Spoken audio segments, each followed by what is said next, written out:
뉴스 큐레이션 시간입니다. 맹영균 기자와 함께합니다. 안녕하세요. 네, 안녕하세요.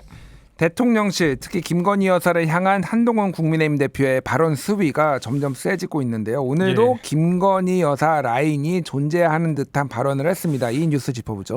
지난 주말 그 한동훈 대표가 대통령실을 향해서 인적 쇄신을 언급했었죠. 그러자 이제 김건희 여사 라인으로 불리는 좀 인물들을 겨냥한 거 아니냐 이런 해석들이 나왔고요.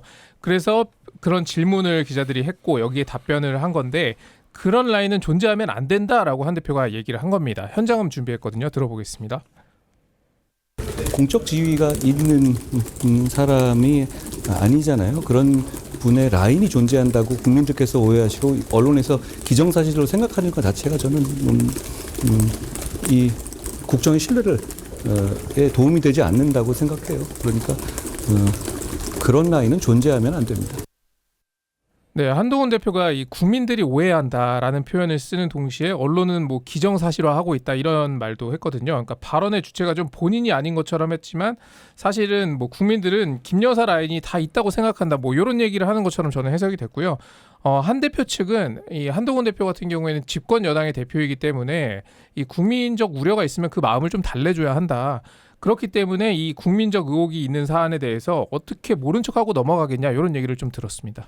그러니까 한동훈 대표가 이제 인적 쇄신 얘기를 했는데 또 김건희 여사 라인 얘기를 물어보니까 그런 거는 존재해서는 안 된다라고 하면은 그러니까 누구를 어떻게 대상으로 인적 쇄신을 해야 되는 건지 좀 헷갈릴 수도 있을 것 같아요. 그래서 이게 굉장히 민감한 문제구나. 사람들이 이렇게 좀 받아들이는 것 같은데, 자 일단은 지금 수위가 점점 올라가는 것 같습니다. 그러니까 김건희 여사의 대외 활동 자제, 본인이 약속한 거니까 지난 8일에 그 얘기를 했고, 그리고 검찰의 도이치모터스 주가 조작 수사 의혹 수사 결과와 관련해서 국민의 눈높이를 강조한 거는 지난 10일이고요. 그러니까 계속 이제 이번에는 이제 인적 쇄신까지 얘기를 나오니까. 근데 대통령실에서는 좀 부글부글하고 있다라는 얘기도 나왔는데 오늘 맞아요. 입장이 나왔습니다. 이것도 정해졌던 건 아니었고.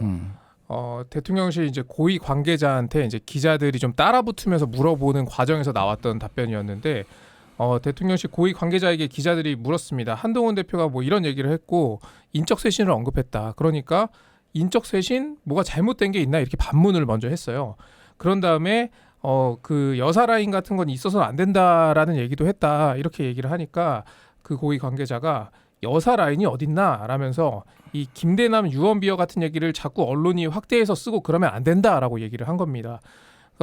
여기 이제 대통령실도 마찬가지로 이제 김대남 발언을 언론이 좀 확대해서 쓰고 있다라고 지적을 했지만, 이거는 언론을 향한 발언 같지만 사실은 한 대표를 향한 발언이다 이렇게 좀 해석을 할 수 있겠고요. 그러니까 집권 여당의 대표가 유언비어에 좀 휘둘리나 이런 메시지를 좀 보낸 거라고 좀 해석이 됩니다. 그러면서 이 관계자는 대통령실의 라인은 오직 대통령 라인만 있을 뿐이다. 최종 인사결정권자는 대통령이다 이렇게 강조를 했습니다.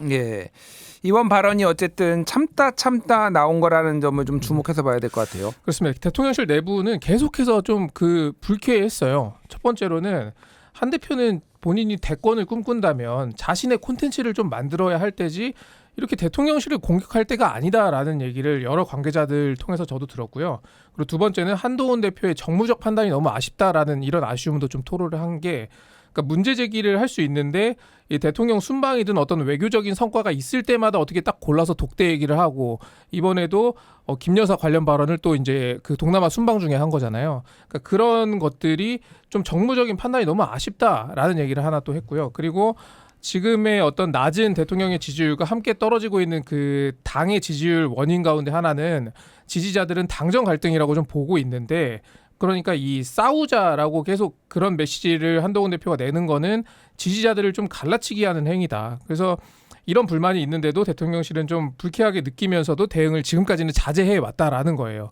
그런데 이런 공격이 계속되고 수위가 높아지니까 발끈한 거죠. 그러니까 워딩만 봐도 그렇고 실제로 현장에서도 그 불편한 기색이 좀 역력했습니다. 그러니까 뭐 국민들 입장에서는 왜 맨날 경로하고 불쾌하고 이런 게 언론에 또 중계가 돼서 이런 감정선을 우리가 들어야 되는지 또 뭐 의아하다. 좀 이런 것 좀 안 봤으면 좋겠다. 알아서 좀 잘해라. 뭐 이런 목소리도 있습니다. 어쨌든 근데 불쾌함이 드러난 거는 거는 사실이기 때문에 예. 또 전달해드릴 의무가 있는데 자 그래서 다음 주에 소위 말해서 이제 독대를 할 것이다 윤석열 대통령 한동훈 대표가 예, 그런 그렇습니다. 얘기가 있기도 하는데 이게 확정됐다라고 보기도 좀 애매한 것 같고 지금 그렇습니다. 어떤 상황인가요? 그러니까 일단 오늘 오전에 그 이제 친한계로 분류되는 박정훈 의원이 SBS 라디오 인터뷰에서 오늘 뭐 독대 관련 일정을 좀 조율할 것이다 이런 얘기를 했어요.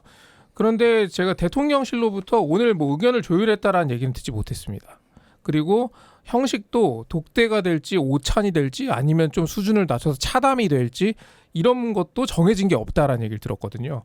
그리고 하나 나온 거는 보궐선거 이후에 일정 조율을 하고 그 내주 초 다음 주 초에 빠른 시일 내에 갖기로 했다. 딱 여기까지만 지금 나온 건데요. 아직 깨진 건 아니지만 자꾸 이러면 우리도 좋은 답변을 좀 들려주기는 어렵다. 이런 기싸움이 좀 존재하고 있다. 이렇게 좀 보입니다. 네, 게다가 이제 내일 모레 10월 16일에 보궐선거 결과에 따라서 특히 이제 부산 금정구청장 결과에 따라서 당내나 뭐 이제 여러 가지 파문이 있을 수 있기 때문에 여러 가지 변수가 있을 것 같습니다. 자, 다음 소식 보죠. 지금 뭐 감정 싸움 제가 이게 참 국민 보기에 조금 볼썽사납다 이런 취지의 얘기를 했는데 남북 관계도 이 감정 싸움이 심상치 않습니다. 자, 북한이 남한이 보낸 무인기가 평양 상공까지 왔다는 점을 이례적으로 인정을 했고 경고성 메시지까지 지금 보냈어요. 그렇습니다. 그래서 지금 무력 도발 양측의 어떤 무력 충돌 가능성까지 얘기가 나오고 있는데 정부 메시지는 어떤 건가요? 통일부에서 오늘 브리핑을 했는데 이 구병삼 통일부 대변인이 그 주민 통제를 위해서 외부의 위기와 긴장을 조성하고 과장하며 활용해 왔다라고 얘기를 했습니다. 그러니까 이번 무인기 소동도 비슷한 의도가 있다라는 얘기를 한 건데 2020년에 그 남북 연락사무소를 북한이 폭파할 때도 그리고 2016년 목함질에 도발을 할 때도 어떤 대북 전단을 이유로 이런 행동을 취해 왔다라는 점을 다시 짚은 거고요. 근데 문제는 이 긴장의 수위가 높아지면 터질 위험이 커진다는 건데 그러니까 어제는 북한이 그 국경선 부근 포병연합부대에 사격 준비 태세를 주문했다라는 얘기를 하고요. 이에 우리도 포병 전력을 늘리는 것으로 좀 대응을 하고 있습니다. 그리고 북한은 경의선과 이 동해선 도로를 좀 폭파할 준비를 하고 있다. 또 합참이 이렇게 분석을 했거든요. 그래서 이걸 하기 위해서 지금 북한이 긴장을 조성하는 것이다. 이런 시각으로 좀 정부는 보고 있는 것으로 풀이가 됩니다. 뭐 남북 관계가 지금 경색 국면인 거는 오래전부터 좀 된 것 같은데 이게 지금 이제 실제 무력 충돌까지 이어질 것인가가 지금 가장 큰 관건인 것 같아요. 예, 그렇습니다. 그러니까 이 북한에 따르면 이게 그 이번 전단에는 뭐 김정은에 대한 내용도 내용을 다룬 전단까지 살포됐다는 거 아니겠습니까? 사치를 하고 있다. 뭐 그래서 그렇습니다. 뭐 김주애가 입은 옷이라든지 이런 것들이 좀 뭐 명품 고가의 옷인데 인민들은 굶주리고 있다. 이런 내용이 담겨 있잖아요. 그러니까 그쪽 말로는 그러니까 최고 존엄이 좀 모욕당한 그런 상황인 거죠. 그리고 이 전선 포병 부대는 흔히 말하는 예전에 서울을 뭐 불바다로 만들 수 있다 이런 얘기들 북한이 했었잖아요. 그 위협을 했던 그 부대거든요. 그리고 또 우리 정부의 어떤 분석이 좀 맞다고 해도 이런 북한이 내부 불만을 좀 해소하기 위해서 극단적 행동을 취할 가능성도 있다라는 분석도 좀 제기가 됩니다. 그래서 지금은 다른 것보다는 좀 상황 관리가 필요하다라는 얘기를 전문가들이 좀 많이 하고 있고요. 문제는 근데 소통 채널이 없다라는 것이고 그리고 그런 부분에 있어서 어떻게 보면은 정부의 좀 중요한 과제 중에 하나는 한반도의 좀 평화와 안정인 건데 지금 우리 정부도 이런 대결적 자세만을 좀 강조하고 있는 상황이 좀 상황 관리에는 좀 적절하지 않다라는 비판도 동시에 제기되고 있습니다. 그리고 이 무인기 건의 어떤 진실 공방에 대해서 김용현 국방부 장관이 그런 적 없다 확인해 보겠다라고 얘기를 했고 합참도 오늘 그 사실관계를 확인해 줄 수 없다라는 입장을 고수하고 있거든요. 그러니까 이를 두고도 지금 불안한 국민들에게 좀 상황을 제대로 알려야 한다라는 지적도 함께 나오고 있습니다. 예, 이 얘기는 잠시 후 최재성 전 청와대 전무수석 인터뷰에서 더 살펴보도록 하겠습니다. 뉴스 큐레이션 여기까지 하겠습니다. 수고하셨습니다. 예, 고맙습니다.